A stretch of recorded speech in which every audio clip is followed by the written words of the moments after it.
जामशोरे में नारेजा बिरादरी ऐं सिविल सोसाइटी पारां खैरपुर पुलिस खिलाफ़ एहतजाजी मुज़ाहिरो कयो वियो। खैरपुर पुलिस खिलाफ़ असगर नारेजो, काशिफ नारेजो, ज़हीर कांदड़ो, मुनव्वर लाल ऐं ॿियनि जी अॻवानी में RBOD सिम नाले खां जामशोरो डिस्ट्रिक्ट प्रेस क्लब ताईं एहतजाजी रैली कढी प्रेस क्लब अॻियां एहतजाजी मुज़ाहिरो करे खैरपुर पुलिस खिलाफ़ सख़्त नारेबाज़ी कई वई। उन मौक़े ते अॻवाननि अवामी आवाज़ TV सां ॻाल्हाईंदे चयो त खैरपुर पुलिस ॻोठ मोहम्मद बिंडो में नारेजा बिरादरी जे घरनि ते चढ़ाई करे औरतुनि ऐं मासूम ॿारनि ते तशदुद कयो आहे ऐं 8 क्लास में पढ़ंदड़ 14 वरनि जे मासूम सजन नारेजो खे गोलियूं हणी क़त्ल करे छॾियो आहे।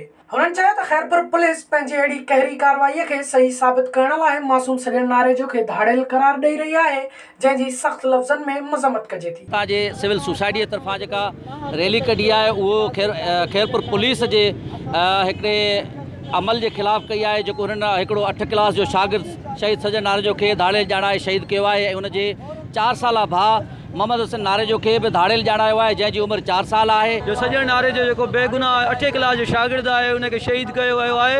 असां ऑनरेबल हाई कोर्ट ऐं honourable chief justice supreme court का अपील है CM सिंध का इन जुडिशल इंक्वायरी कई वने। खैरपुर पुलिस मुहाफ़िज़ जो कसम खणी वंगारू किरदार अदा करे पई।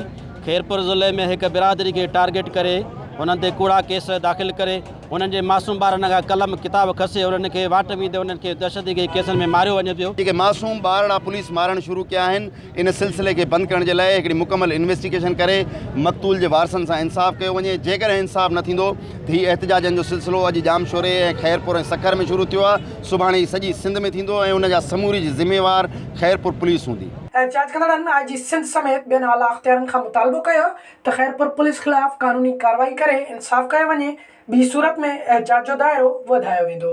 विज़िट कयो अवामी आवाज़ मीडिया ग्रुप जी वेबसाइट awamiawaz.pk।